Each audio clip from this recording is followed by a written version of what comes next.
श्री गणेशाय नमः। ओम श्री सरस्वत्यै नमः। ओम नमः श्री परमहंसास्वादित चरणकमलचिन्मकरन्दाय भक्तजनमानसनिवासाय श्रीरामचन्द्राय योऽन्तः प्रविश्य मम वाचमिमां प्रसुप्तां सञ्जीवयत्यखिलशक्तिधरस्वधाम्ना अन्यांश्च हस्तचरणश्रवणत्वगादीन् प्राणान् नमो भगवते पुरुषाय तुभ्यं। वंशीविभूषितकरान्नवनीरदाभात् पीताम्बरादरुणबिम्बफलाधरोष्ठात् पूर्णेन्दुसुन्दरमुखादरविन्दनेत्रात् कृष्णात् परं किमपि तत्त्वमहं न जाने। नमामि सद्गुरुं शान्तं सच्चिदानन्दविग्रहं पूर्णब्रह्मपरानन्द मीशमाळन्दिवल्लभम्। गुरुर्ब्रह्मा गुरुर्विष्णुः गुरुर्देवो महेश्वरः गुरुस्साक्षात् परं ब्रह्म तस्मै श्रीगुरवे नमः। ओम पूर्णमदः पूर्णमिदं पूर्णात् पूर्णमुदच्यते पूर्णस्य पूर्णमादाय पूर्णमेवावशिष्यते। ओम शांतिः शांतिः शांतिः। हरे राम राम राम हरे हरे, हरे कृष्ण कृष्ण कृष्ण हरे हरे। हरे राम राम राम हरे हरे, हरे कृष्ण कृष्ण कृष्ण हरे हरे। हरे राम राम राम हरे हरे, हरे कृष्ण कृष्ण कृष्ण हरे हरे। हरे राम राम राम हरे हरे, हरे कृष्ण कृष्ण कृष्ण हरे हरे। हरे राम राम राम हरे हरे, हरे कृष्ण कृष्ण कृष्ण हरे हरे। हरे राम राम राम हरे हरे, हरे कृष्ण कृष्ण कृष्ण हरे हरे। हरे राम राम राम हरे हरे, हरे कृष्ण कृष्ण कृष्ण हरे हरे। हरे राम राम राम हरे हरे, हरे कृष्ण कृष्ण कृष्ण हरे हरे। पुंडलिक वरदा हरि विठ्ठल श्री ज्ञानदेव तुकाराम पंढरीनाथ भगवान की जय। माऊली ज्ञानेश्वर महाराज की जय। जगद्गुरु श्री तुकाराम महाराज की जय। श्रीमद सद्गुरु सच्चिदानंद स्वामी स्वरूपानंद महाराज की जय। अकारण करुणा वरुणालय भगवंताच्या असीम कृपेने समस्त संत मांदियाळीच्या कृपाशीर्वादाने स्वामीजींच्या परमकृपेने प्रतिवर्षाप्रमाणे आपण परमपवित्र पावन या पावस क्षेत्रामध्ये आत्मोद्धारासाठी काही साधना करण्याकरता उपस्थित झालो। एकंदरीत मानवी जीवनातील काही कालावधी आपण साधनेसाठी व्यतीत करावा ही एक अत्यंत महत्त्वाची बाब आहे।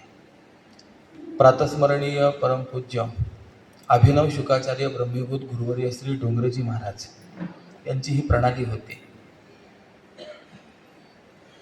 कथा आटोपली की कुठेतरी क्षेत्रनिवास करत त्या ठिकाणी साधना करत आणि पुढच्या कथेला तिथून पुन्हा त्या ठिकाणी जात असत। म्हणजे आयुष्यातला मधला कालावधी जो आहे हा कुठेतरी संतांच्या सहवासामध्ये आणि क्षेत्रावरती व्यतीत करावा ही महत्त्वाची गोष्ट आहे। जगद्गुरु तुकोबारायांनी देखील असा विचार मांडला आहे, काळ सारावा चिंतने एकांतवासी गंगा स्नाने।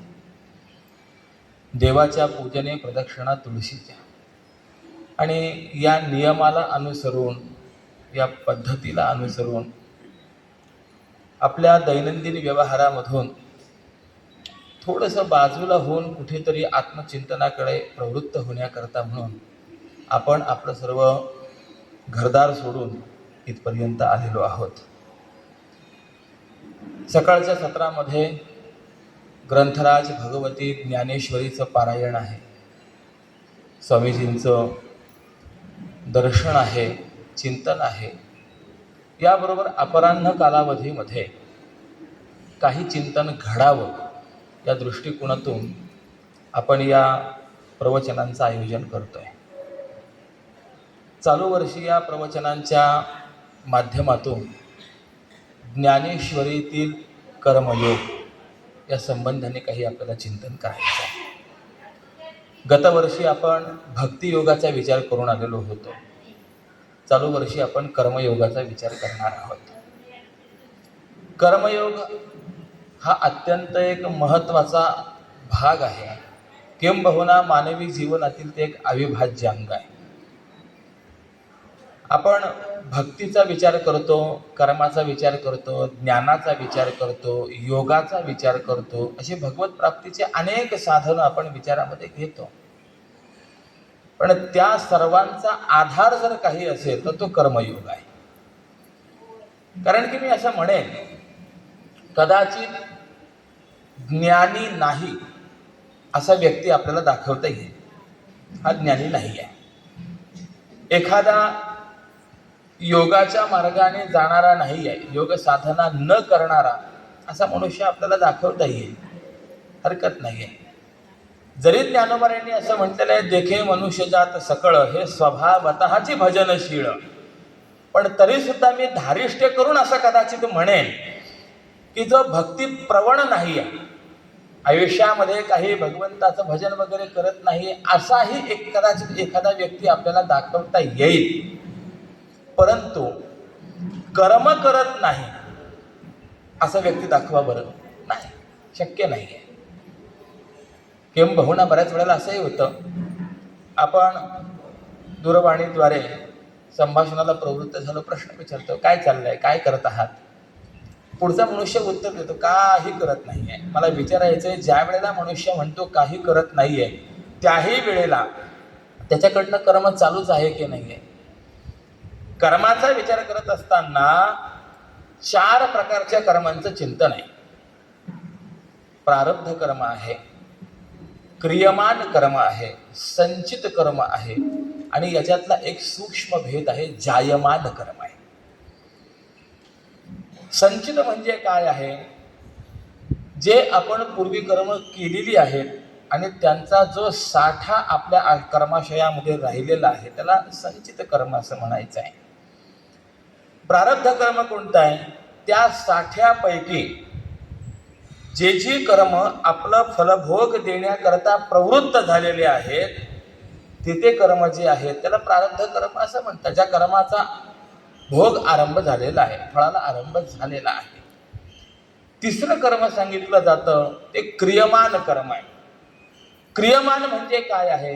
आज मितीला आपल्याकडनं जे केलं जाणारं कर्म आहे त्याला क्रियमान कर्म म्हणायचं आहे. आणि प्रामुख्याने या 3च कर्मांचा विचार केला जातो. पण मी सांगितलं की जायमान हे एक 4थं कर्म आहे. जायमान काय आहे? तर तेही आज मितीलाच केलं जाणार आहे, परंतु ज्या कर्माच्या विषयी अंतःकरणामध्ये अभिनिवेश नाही आहे, कर्तृत्वाभिमान नाही आहे, किंबहुना सायासपूर्वक जे न करताही आपेआप एका बाजूला चालू आहे, त्याचं नाव जायमान आहे. उदाहरण मी आपणास सांगेन. आत्ताच्या मितीला आपण श्रवण करण्याकरता प्रवृत्त झालेला आहात, म्हणजे मी श्रवण करतो आहे, ही एक कल्पना आपल्या अंतःकरणामध्ये आहे. मी ऐकतोय, सध्याला मी बोलतोय, ही भावना माझ्या अंतःकरणामध्ये आहे.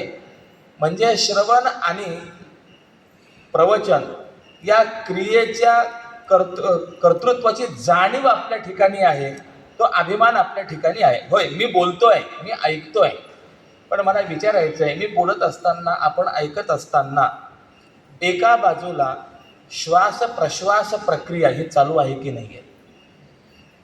पण तुम्ही ऐकत असताना मी श्वास घेतोय याकडे आपलं लक्ष आहे का, एवढं मला सांगा. किंवा मी बोलताना तरी श्वास प्रश्वास मी करतो याकडे माझं लक्ष आहे का, नाही. लक्ष नसतानाही, त्याचा अभिमान आपल्या ठिकाणी नसतानाही एका बाजूला सहजगत्या ते कर्म घडत आहे, याला म्हणायचंय जायमान कर्म. म्हणून एक श्लोक आहे, न जातु कश्चित क्षणमपि तिष्ठत्यकर्मकृत. कोणीही असा एक क्षणभर असा देखील नाही आहे की जो कर्म करत नाही आहे. एक क्षण माणसाचा असा नाही आहे नैष्कर्म्याचा. मग जर कर्म आपल्याकडनं घडतच आहे, भले ते क्रियमान असो अथवा जायमान असो, परंतु कर्म मात्र घडत आहे. ते कर्म कसं असलं पाहिजे ही महत्वाची बाब आहे. म्हणजे जीवनाचं हे अविभाज्य अंग आहे कर्म. त्याला आपल्याला आयुष्यातनं बाजूला करता येऊ शकत नाही. अज्ञानी अवस्थेमध्ये कर्म हे केलं जात असतं, करावंच लागत असतं, यात नवल नाही. परंतु जीवनमुक्ती प्राप्त झालेला महात्मा देखील कर्म करीतच असतो. जोपर्यंत प्रारब्धाची गती जीवनमुक्ती महात्म्याच्या ठिकाणी आहे तोपर्यंत त्याला कर्म चुकत नाही. ही अत्यंत महत्वाची बाब आहे. आणि असं असल्यामुळे ते कर्म कसं घडलं पाहिजे. मग कर्म संन्यास योग्य आहे की कर्मयोग महत्वाचा आहे, हा महत्वाचा प्रश्न या ठिकाणी उपस्थित होतो. त्या संबंधाने काही चिंतन आपल्याला करायचं आहे. हा कर्मयोग भगवंताला अर्जुनाला का सांगावा वाटला, याचाही थोडासा विचार आपल्याला करावा लागणार आहे. पूर्वपीठिका आपण जर पाहण्याकरता गेलो तर श्रीमद भगवद्गीतेच्या पहिल्या अध्यायापासून याचा विचार होईल. प्रथमाध्याय जर आपण पाहिला, धृतराष्ट्राच्या प्रश्नापासून श्रीमद भगवद्गीतेला आरंभ आहे. फार गंमत आहे. या ग्रंथाचं नाव आहे श्रीमद भगवद्गीता, जी भगवंताने गायलेली आहे. पण विशेष आहे, आरंभही भगवंताच्या मुखातनं नाही आहे आणि गीतेचा अंत सांगता सुद्धा ही भगवंताच्या मुखातनं नाही आहे. भगवद्गीतेचा आरंभ धृतराष्ट्राच्या प्रश्नातून आहे आणि भगवद्गीतेची सांगता ही संजयाने केलेल्या प्रशंसेतून आहे. वास्तुतः असा आरंभ व्हायला हवा होता, श्री भगवान उवाच, पण तसं काही झालं नाही. पहिला अध्याय आपण पाहिला, धृतराष्ट्र उवाच. धृतराष्ट्र म्हणाला. कोण हा धृतराष्ट्र, हा देखील एक महत्वाचा प्रश्न आहे. काय आहे भगवद्गीता? या भगवद्गीतेवरती केली गेलेली अनेक भाष्य आणि भगवद्गीतेवरती ज्ञानोबारायांनी केलेलं व्याख्यान, यामध्ये जे वैलक्षण्य आहे ना, ते वैलक्षण्य या ठिकाणी आपल्याला पाहायला मिळेल. इतर टीकाकारांनी शब्दाचं चिंतन केलं आणि ज्ञानोबारायांनी शब्द चिंतनाबरोबर भावाचं चिंतन केलं, भावावर प्रकाश टाकला. म्हणून ग्रंथराज ज्ञानेश्वरीचं वर्णन संतश्रेष्ठ श्री जनाबाईंनी फार गोड शब्दात केलंय. भाव अक्षराची गाठी ब्रह्मज्ञानाने गोमटी.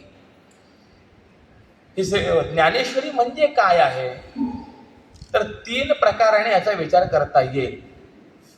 ज्ञानोबारायांनी ज्ञानेश्वरीमध्ये भावाभावाची गाठ घातली आहे 1, अक्षराची गाठ घातली 2 आणि भाव आणि अक्षर यांची गाठ घातली 3 पद्धतीने आपल्याला विचार करता येईल.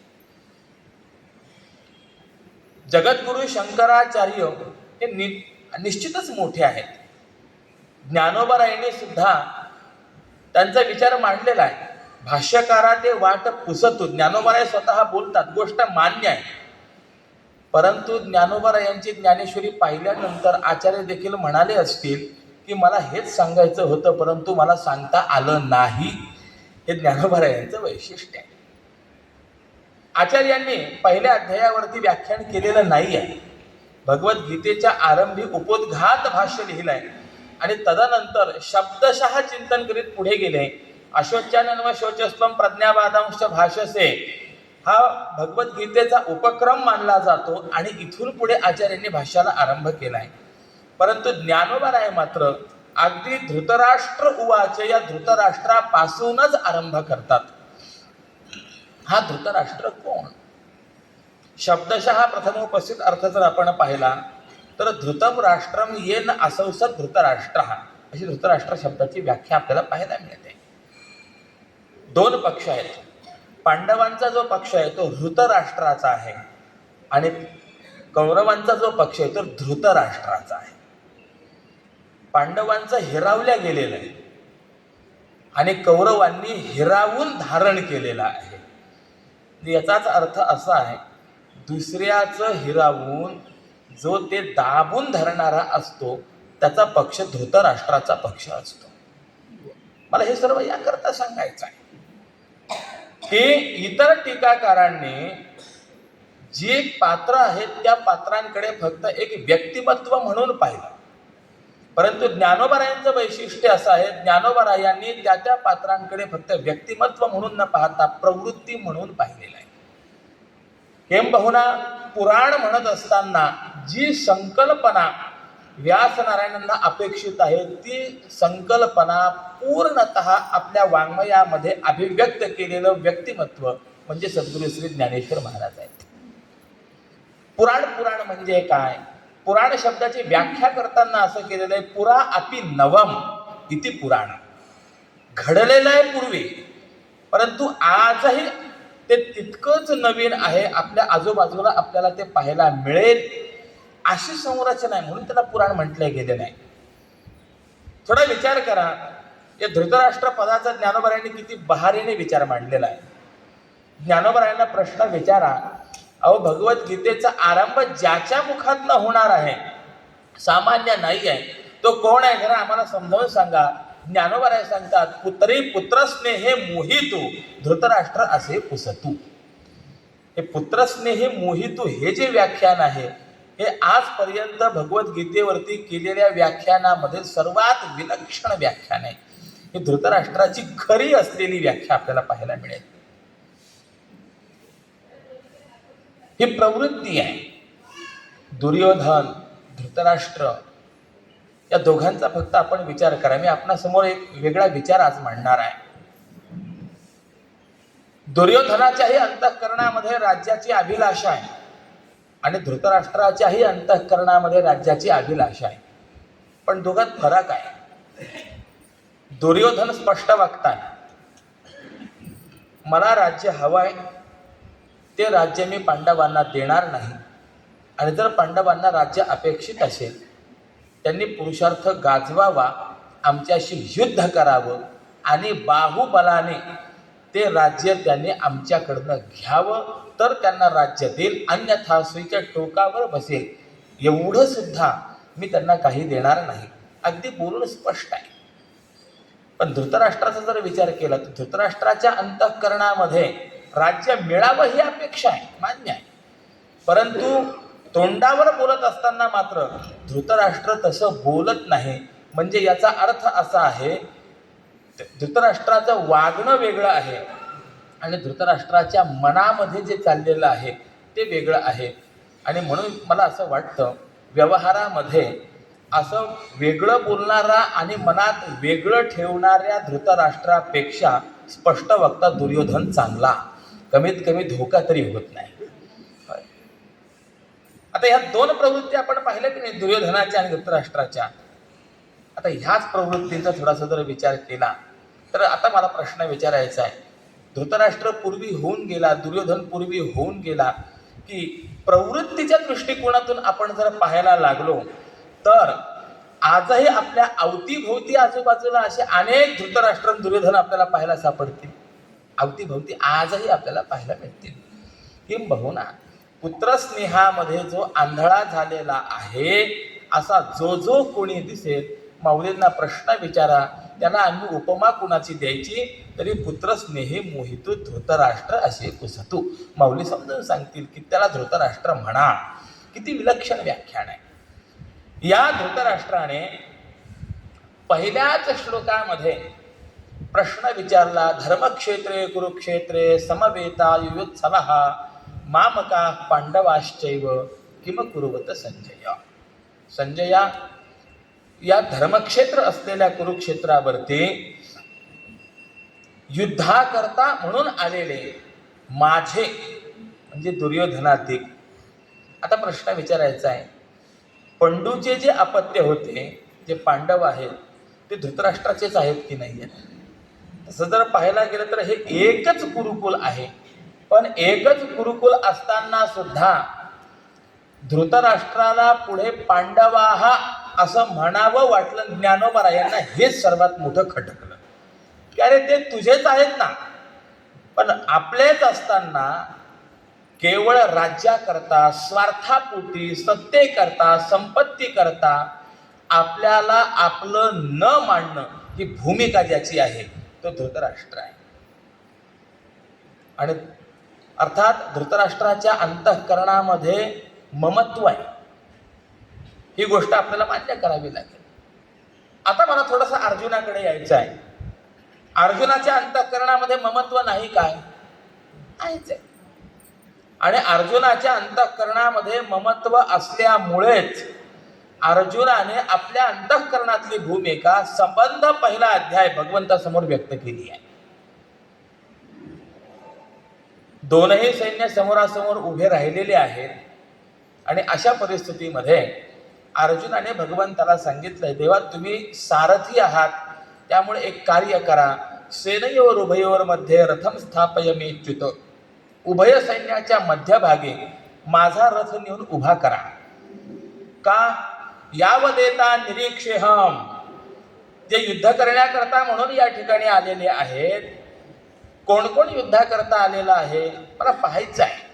कैर्मया सहयोद्धव्यम अस्मिन रणसमुद्यमे. मी कुणाकुणाशी लढायचंय, कोण कोण आपापसामध्ये झुंजणार आहे हे मला पाहायचं आहे. आणि म्हणून ज्या वेळेला उभय सैन्याच्या मध्ये रथ उभा केला भगवंताने, दोन्हीकडचं सैन्य दिसायला लागलं. अर्जुनाच्या असं लक्षात आलं की अरे बाबा, ज्यांच्याशी आपण लढणार आहोत ते अन्य कोणी नाही आहेत, ते सगळे आपलेच आहेत. पण गंमत आहे, जे विरोधात लढण्याकरता उभे राहिले आहेत त्यांना सुद्धा अर्जुन आपलेच म्हणतोय. हे अर्जुनाचं ममत्व आहे. आणि धृतराष्ट्राचं ममत्व असं आहे की जे आपलेच आहेत परंतु उभे राहिलेले आहेत ते आपल्यांना सुद्धा तो परके म्हणतोय. हा त्या दोघांच्या ममत्वामधला असलेला फरक आहे. अर्जुनाला प्रश्न पडला, अरे यांच्याबरोबर मी युद्ध करायचं का? आपण भगवद्गीतेचा पहिला अध्याय बघा, त्यावरती असलेले व्याख्यान बघा, अतिशय गोड आहे. या अध्यायातली अर्जुनाची भूमिका जर आपण पाहिली तर प्रथमदर्शनी प्रत्येकाला असंच वाटतं की नाही, अर्जुन जे बोलतोय ते योग्य बोलतो आहे, आपण असं वागणं योग्य नाही. इतक्या खुबीने अर्जुनाने आपली मतं मांडलेली आहेत. अर्जुन भगवंताशी बोलतोय, देवा अरे या युद्धामध्ये लढायचंय, कुणाशी लढायचं आहे? त्या भीष्म पितामहांशी लढायचं आहे, ज्यांनी आमचं संगोपन केलं, आम्हाला सांभाळलं, लहानाचं मोठं केलं, ज्यांच्या बोटाला धरून आम्ही चालायला शिकलो, अशा भीष्म पितामहांसोबत आम्ही लढावं. केम भावना, त्या द्रोणाचार्यांच्या सोबत मी लढायचं, ज्या द्रोणाचार्यांनी मला धनुर्वेद विद्येचं अध्यापन केलं.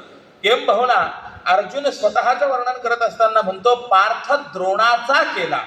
आज जगामध्ये मला जर पार्थ म्हणून ही ओळख मिळाली असेल तर ती ओळख मला देणारे कोण आहेत? गुरुवर्य द्रोणाचार्य आहेत. आणि असे ज्यांनी आमच्यावरती उपकार केलेले आहेत त्यांच्याविषयी आम्ही अपकाराची भावना अंतःकरणामध्ये ठेवून त्यांच्यासोबत लढावं, हे योग्य आहे काय? जगामध्ये दोन प्रकारचे वर्ग आपल्याला पाहायला मिळतात. एक कृतज्ञ वर्ग आहे आणि दुसरा कृतघ्न वर्ग आहे. असे दोन प्रकारचे वर्ग आहेत. कृतज्ञ म्हणजे काय? ज्यांनी आपल्यावरती काही उपकार केलेले आहेत त्यांच्या उपकाराची जाणीव ठेवणारा जो वर्ग आहे त्याला कृतज्ञ असं म्हणतात. कृतम जानाति इति कृतज्ञ. आणि आपल्यावर केलेले उपकार विसरणारा जो आहे त्याला कृतघ्न असं म्हणतात. शास्त्रकार सांगतात, जोपर्यंत आयुष्य आहे तोपर्यंत माणसाने काही ठिकाणी कृतज्ञच असलं पाहिजे. यावत जीवन त्रयो वंद्याः वेदांतो गुरुरीश्वरः आदौ ज्ञानाप्तये पश्चात कृतघ्नत्वानुपत्तये. वेदांत एक, गुरु हो, अर्थात गुरु शब्दाचा अर्थ दोन प्रकाराने करायचा आहे. माता पिता हे आद्य गुरु आहेत. त्यानंतर आपल्यापेक्षा जी वडीलधारी मंडळी आहेत, ज्यांनी आपल्यावर काही योग्य संस्कार केलेले आहेत, ते गुरु आहेत. आणि या पुढे जाऊन ज्यांनी आपल्याला आत्मानात्म विवेक प्रदान केलेला आहे, आत्मबोध केलेला आहे, ते सुद्धा सद्गुरूच आहेत. आणि तिसरा ईश्वर हा. या प्रत्येकाच्या ठिकाणी जीवाने नेहमी कृतज्ञ असलं पाहिजे. का? आदौ ज्ञानाप्तये, पहिले ज्ञान प्राप्त व्हावं यासाठी, आणि पश्चात कृतघ्नत्वानुपत्तये, ज्ञान प्राप्ती झाल्यानंतर आपल्या ठिकाणी कृतघ्नत्वाचा दोष निर्माण होऊ नये याकरता म्हणून त्यांच्याविषयी कृतज्ञ असलं पाहिजे.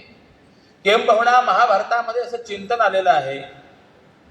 एकंदरीत धर्मशास्त्रानुसार अनेक प्रकारची पातकं सांगितली आहेत आणि कदाचित त्यापैकी आपल्याकडनं काही पातक झालेलं असेल तर त्या प्रत्येक पातकाकरता काहीतरी प्रायश्चित्त निर्दिष्ट केलेलं आहे. परंतु जगाच्या पाठीवरती दोनच पातक अशी आहेत की ज्या पातकांकरता कुठलंही प्रायश्चित्त नाही आहे. त्यापैकी पहिलं पातक आत्महत्येचं आहे आणि दुसरं पातक कृतघ्नतेचं आहे. महाभारतामध्ये वाक्य आलेलं आहे, कृतघ्ने नास्ति निष्कृती. जो कृतघ्न होतो त्याला प्रायश्चित्त नाही आहे. किंबहुना कृतघ्न व्यक्ती हा इतक्या नीच थराला पोहोचलेला असतो की त्याचं मांस कोल्हे कुत्रे देखील खात नाहीत, राक्षस खात नाहीत, इतक्या नीच थराला पोहोचलेला असतो. असं वर्णन आहे महाभारतामध्ये. याकरता एक चरित्र दिलेलं आहे, थोडक्यात सांगतो. एक राजा होता, राजाकडे एक राजहंस होता. कदाचित पूर्वजन्मातील काही योग भ्रष्ट असेल, काहीतरी प्राक्तन आडवा आलं, भावी प्रतिबंध आडवा आला आणि त्यामुळे तो महात्मा तिर्यक योनीमध्ये, राजहंस योनीमध्ये जन्माला आला. वेदांताने 3 प्रकारचे प्रतिबंध सांगितलेत: भूत प्रतिबंध, वर्तमान प्रतिबंध आणि भावी प्रतिबंध. भावी प्रतिबंध जर आडवा आला तर या जन्मामध्ये तत्वज्ञान होऊनही जोपर्यंत प्रारब्धाची गती आहे तोपर्यंत त्या ज्ञानी महात्म्याला पुन्हा पुन्हा जन्म घ्यावे लागतात आणि तेवढे जन्म घेऊन तो भोग संपवल्यानंतरच त्याची जन्म मरण या अनर्थ परंपरेतून मुक्ती होत असते. ज्याप्रमाणे उदाहरण मी आपणास देतो, हे सगळं कर्मसिद्धांताला उपयोगी येणार आहे म्हणून मला बोलायचं आहे. एखाद्या धनुर्धारीने आकर्ण प्रत्यंच्या ओढून वेगाने सोडलेला बाण, त्या बाणाला जे लक्ष्य आहे तो बाण त्या लक्ष्याचा तर वेध घेतो, परंतु बाणाला जर गती तीव्र असेल तर तो फक्त त्या लक्ष्याचाच वेध घेतो असं नाही, लक्ष्याला भेदून त्याच्या पाठीमागे अलक्ष्यभूत असलेले जे काही पदार्थ आहे त्यांचा सुद्धा वेध घेतो. असे सुद्धा होतं की नाही? मग बाणाला तर खरं अपेक्षित काय होतं? फक्त लक्ष्याचा वेध घेणं इथपर्यंतच. पण लक्ष्याच्या पाठीमागे ज्यांचा काही संबंध नाही त्याचाही वेध घेतला गेला. का घेतला गेला? त्याचं एकमेव कारण आहे, बाणाला गती तेवढी तीव्र होती.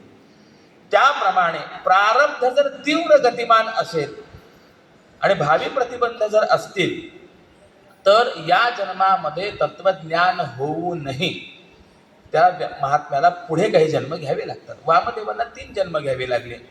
जडभरत राजांचं जर आपण चरित्र पाहिलं तर त्यांना त्याच जन्मामध्ये तत्वज्ञान झालेलं होतं, परंतु मध्ये एक हरणाचा जन्म घ्यावा लागला. त्यानंतर ब्राह्मण जन्मामध्ये आल्यानंतर ते मुक्त झाल्याचं वर्णन आपल्याला पाहायला मिळतं. भावी प्रतिबंध आहे. असा भावी प्रतिबंध कदाचित त्या राजहंसाच्या ठिकाणी असेल, त्यामुळे तिर्यक योनीमध्ये जन्माला आला. परंतु भगवंतानेच वर्णन केलेलं आहे, शुचीनाम श्रीमताम गेह योग भ्रष्टोभिजायते. पूर्वजन्मातले संस्कार जे आहेत ते संस्कार सोबत येत असतात. आणि त्या संस्कारांच्या माध्यमातून हा जरी तिने घेऊन जन्माला आला तरी सुद्धा रोज ब्राह्ममुहूर्तावरती उठत असे, ब्रह्मचिंतन करत असे. हे विशेष आहे. थोडा विचार करा, राजहंस आहे तरी ब्राह्ममुहूर्तावरती उठतो, ब्रह्मचिंतन करतो. आज आपण जगातल्या सर्वात श्रेष्ठ योनीत आहोत, परंतु मनुष्य योनीत येऊनही ब्राह्ममुहूर्तावरती आपलं उठणं होत नाही. अपराध आहे. शास्त्रकारांनी चिंतन मांडलं आहे, ब्राह्मे मुहूर्ते बुद्धेत धर्मार्थ चानुचिंतयेत. ब्राह्ममुहूर्तावरती उठावं, धर्म अर्थ या दोन पुरुषार्थांचं चिंतन करावं. शास्त्रकारांची आज्ञा आपल्याला पाहायला मिळते. प्रभाते मनी राम चिंतित जावा, पुढे वैखरे राम आधी वदावा. पहाटे उठल्यानंतर पहिले भगवत चिंतन करावं, ब्रह्मचिंतन करावं. तो राजहंस रोज ब्रह्मचिंतन करायचा, तर त्यानंतर सरोवरावर स्नान करून गती होती त्याला, ब्रह्मलोकामध्ये जायचा. ब्रह्मदेवांच्या सभेमध्ये काही उपदेश त्याला ऐकायला मिळेल आणि तो ऐकलेला उपदेश घेऊन राजहंस राजाकडे येत असे. राजाने हात जोडावे, स्वागत करावं. आपण ब्रह्मसभेमध्ये गेला होतात? होय, गेलो होतो. काही आपल्याला ऐकायला मिळालं? होय. त्या उपदेशाचं सार मला सांगा. आणि त्या राजहंसाने आज जे आपण चिंतन ऐकलंय त्यातला काही भाग जो आहे, सारभूत भाग जो आहे, तो राजाला सांगावा. असा वर्षानुवर्ष त्या राजाचा आणि राजहंसाचा दिनक्रम चाललेला होता. एक वेळेला असा प्रसंग झाला, एक 3-4 दिवस तो राजहंस काही आलाच नाही. त्यामुळे राजाने सैनिकांना सांगितलं, जरा जाऊन बघा राजहंस काय येत नाही, त्याची काही प्रकृती वगैरे ठीक नाही काय. म्हणून ते सैनिक ज्या वेळेला पाहण्याकरता आले तर त्यांनी पाहिलं राजहंसाला कोणीतरी मारलेलं आहे. त्याचं मांस भाजून शिजवून सोबत घेऊन गेलेलं आहे. आणि ही गोष्ट येऊन त्यांनी राजाला सांगितली.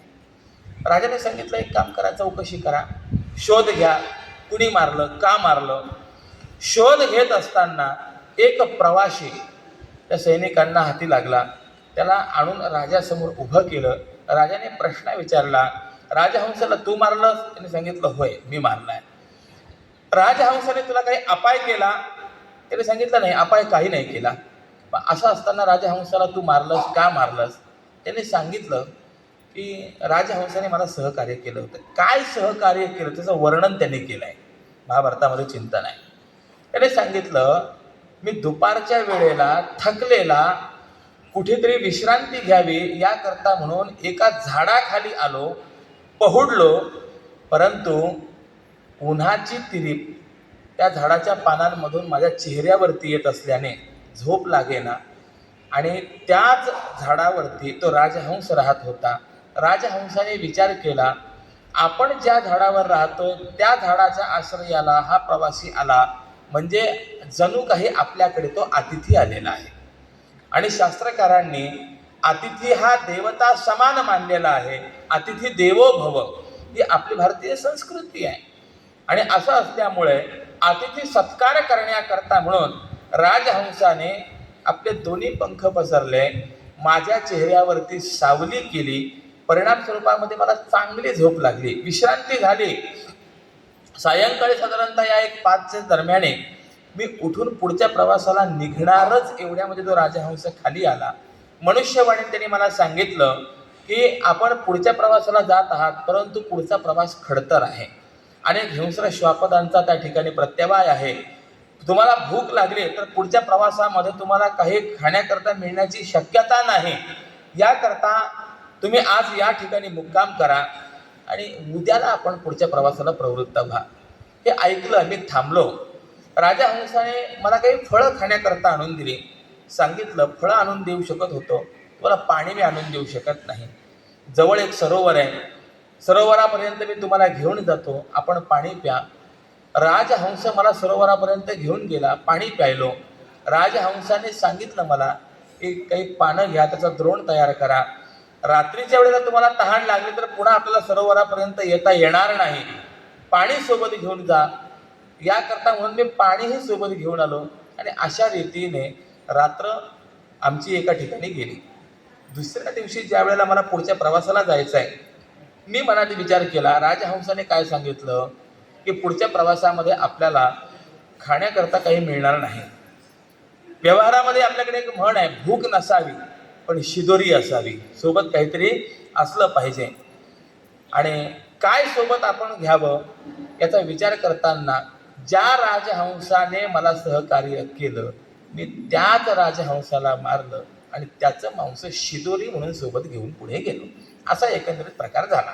हे ऐकलं आणि राजाला इतका राग आला, अरे ज्याने तुला सहकार्य केलं, तुझ्यावरती काही उपकार केले, ते उपकार विसरून तू त्याच्याविषयी असा घृणास्पद वागलास, काय तुला मी शिक्षा द्यावी. रागाच्या भरामध्ये त्या राजाने सेवकांना सांगितलं, याचे तुकडे तुकडे करा, कोल्या कुत्र्यांना खाण्याकरता याचं मांस फेकून द्या. राजाज्ञेनुसार सेवकांनी त्याचे तुकडे केले, मांस गावाबाहेर नेऊन फेकून दिलं. आणि 4-5 दिवसांनी काही गावकरी मंडळी राजाकडे तक्रार घेऊन आली, राजा गावाबाहेर काही मांस पडलेलं आहे, दुर्गंधी पसरलेली आहे, तेवढी दुर्गंधी हटवण्याचा व्यवस्था करा. राजाने सेवकांना सांगितलं, जा रे बघा काय आहे. सेवक तिथे आले, त्यांनी ते दृश्य पाहिलं, राजाला येऊन सांगितलं, आपल्या राजहंसाला ज्याने मारलं त्याचं मांस जे आपण फेकलेलं आहे तेच मांस आहे. हे ऐकलं राजा आश्चर्यचकित झाला. अरे 4 दिवस झाले या घटनेला, कोल्हे कुत्रे नाहीत का, मांस खात नाहीत. त्या सेवकांनी येऊन सांगितलं, कोल्हे कुत्रे त्या मांसा भोवताली फिरतात परंतु मांसाला मात्र तोंड लावत नाहीत. आश्चर्य वाटलं राजाला. राजाने सांगितलं, अरण्यामध्ये काही राक्षस राहतात, नरभक्षी आहेत, त्यांना बोलावून आणा. राक्षसांना बोलावून आणलं, त्यांना सांगितलं, जा तेवढं मांस भक्षण करा आणि दुर्गंधी नष्ट करा. राक्षस मांसापर्यंत आले. त्या राक्षसांपैकी एकाने एक मांसाचा तुकडा उचलला, नाकापर्यंत आणला, वास घेतला, मांस फेकून दिलं आणि परत राजाला येऊन सांगितलं, राजा आम्ही ते मांस भक्षण करणार नाही. राजाने प्रश्न विचारला, काय कारण. त्या राक्षसाने दिलेलं उत्तर आहे, ते एका कृतघ्नाचं मांस आहे. हे चरित्र जर आपण एकंदरीत पाहिलं तर आपल्या लक्षात येईल की आपल्यावर केलेले उपकार विसरणारा जो आहे, जो कृतघ्न आहे, तो किती नीच थराला पोहोचलेला असतो. ज्याचं मांस कोल्हे कुत्रे खात नाही, राक्षस खात नाहीत. मग अशी जर त्याची स्थिती असेल तर मला विचारायचं आहे, आयुष्यामध्ये आपण कृतज्ञ असावं की कृतज्ञ असलं पाहिजे. आपण कृतज्ञ असलं पाहिजे. अर्जुन भगवंताशी बोलतोय, देवा या भीष्म पितामहांचा, द्रोणाचार्यांचा आमच्या जीवनाशी जर विचार केला तर त्यांनी आमच्यावर अनेक उपकार केलेले आहेत आणि असं असल्यामुळे त्यांच्याच विरुद्ध आम्ही लढणं म्हणजे हा कृतज्ञतेचा दोष आमच्याकडे येणार आहे. तेव्हा हे काही योग्य होणार नाही आहे. किंबहुना अर्जुनाने असं स्पष्ट म्हटलेलं आहे, त्यांच्याशी युद्ध करण्याकरता आम्ही काही भस्मासूर आहोत काय. भस्मासुराची कथा आपल्या सर्वांना माहिती आहे. भगवान शंकरांकडनं वरदान प्राप्त झालं, भगवान शंकरांच्याच मस्तकावरती हात ठेवून त्यांना जाळण्याचा प्रयत्न करणारा तो भस्मासूर आहे. आणि असं असल्यामुळे मी त्यांच्याशी लढणं योग्य नाही आहे. किंबहुना येशामर्थे कांक्षितन्नो राज्यं भोगा सुखानिच, ज्यांच्याकरता म्हणून आम्ही राज्य सुख इत्यादिकांची अपेक्षा करतोय त्यांनाच मारून जर ते राज्य मिळवायचं असेल तर ते मिळवण्यामध्ये तरी काय स्वारस्य आहे. अर्जुनाने एक नाही अशा अनेक प्रकारच्या भूमिका भगवंतासमोर पहिल्या अध्यायामध्ये व्यक्त केलेल्या आहेत. मी सगळ्या भूमिका आपल्या समोर मांडणार नाही, आपण पारायण करत आहात, आजच आपला तो विषय झालेला आहे. ह्या सगळ्या भूमिका अर्जुनाच्या ज्यावेळेला आपण ऐकतो, मला विचारायचं आहे, अर्जुनाचं ऐकत असताना आपल्याला सुद्धा असं वाटतं की नाही बरोबर आहे, अर्जुन जे बोलला ते काय चुकीचं बोलला आहे, बरोबर आहे अर्जुनाचं. अरे देवा, हे युद्ध जर झालं तर कुलक्षय होईल, जर कुलक्षय झाला तर वर्णसंकर निर्माण होईल, वर्णसंकर निर्माण झाला तर त्या ठिकाणी पितरांचं अधःपतन होईल. पतंती पितरो हे श्याम लुप्त पिंडोदक क्रिया, अशा अनेक बाजू अर्जुनाने भगवंताला सांगितल्या. परंतु अर्जुनाच्या सर्व भूमिका ऐकून भगवान श्रीकृष्ण शांत बसलेले आहेत. पहिल्या अध्यायामध्ये भगवंताने काहीच संभाषण केलेलं नाहीये, बोलले काहीच नाही. आणि अर्जुनाला असं जाणवलं, लक्षात आलंय की आपण देवाशी बरंच काही बोलतोय, परंतु परमात्मा मात्र आपल्याला प्रतिसाद देत नाहीये. याचा अर्थ असा आहे की आपण जे बोलतो आहोत ते देवाला पटलेलं नाही. बऱ्याच वेळेला असं होतं, एखादी समस्या ज्या वेळेला जीवनामध्ये उभी राहते त्यावेळेला मनुष्य त्या समस्येच्या संबंधाने काहीतरी विचार करत असतो. आणि विचार करत असताना प्रायः माणसाची भूमिका अशी असते, जो मी विचार करतोय तोच विचार परिपूर्ण आहे, तो विचार सर्वांगीण आहे असं माणसाला वाटत असतं. आणि माणसाची जी फसगत होत असते ना, ती इथेच फसगत होत असते. आपल्यापेक्षाही कोणी बुद्धिमान विचारवान आहे, त्याचा विचार आपण या संबंधामध्ये घेतला पाहिजे असं जर माणसाला वाटलं आणि त्याने बुद्धिमान व्यक्तीचा विचार जर घेतला तर आपल्या विचारातील जी उणीव आहे, न्यूनता आहे, ही त्याला कळते. परंतु ज्या वेळेला मनुष्य आपल्या विकल्पालाच अंतिम निर्णय मानतो त्यावेळेला मात्र त्याचे मार्ग जे आहे ते सगळे खुंटले जात असतात. म्हणून आपल्या अंतःकरणात निर्माण झालेला जो विकल्प आहे तो विकल्प हा अंतिम निर्णय आहे असा विचार न करता दुसऱ्याचे विकल्प आपण लक्षात घेतले पाहिजेत. अर्जुनाला पहिल्या अध्यायामध्ये हेच वाटतंय, नाही मी जे बोलतोय ते बरोबर आहे, योग्य आहे. आणि म्हणून अर्जुन ठामपणाने बोललेला आहे. अगदी शेवटचा श्लोक जर आपण पाहिला, न योच्छ इति गोविंद मुक्ता तृष्णीम बभूवः, अर्जुनाने आपला निर्णय भगवंताला व्यक्त केलाय, सांगितलाय की देवा मी काही जरी झालं तरी सुद्धा युद्ध करणार नाही. विसृज्य सशरम चापम, धनुष्य बाण वगैरे सर्व ठेवलं, खाली बसला. आता भगवान अर्जुनाकडे पाहतायत पण तरीही बोलत नाहीयेत. शेवटी अर्जुनालाच राहवलं नाही. अरे तू मित्र म्हणतोस ना, सखा म्हणतोस ना, मग अशा पेच प्रसंगामध्ये सुद्धा मला सहकार्य करत नाहीस. किमान माझ्या या भूमिकेला दुजोरा तरी दे किंवा नकार तरी दे. काय तुझ्या मनामध्ये आहे हे तरी सांग की. अर्जुन बोलला, हे सकळ कुळ देखोनी उपजलासे जो शोक म्हणे, तो तुझिया वाक्या वाचूनी न जाय आणिके. आता कुठे अर्जुन भगवंताकडे अनन्य गती या भावाने पाहायला लागला.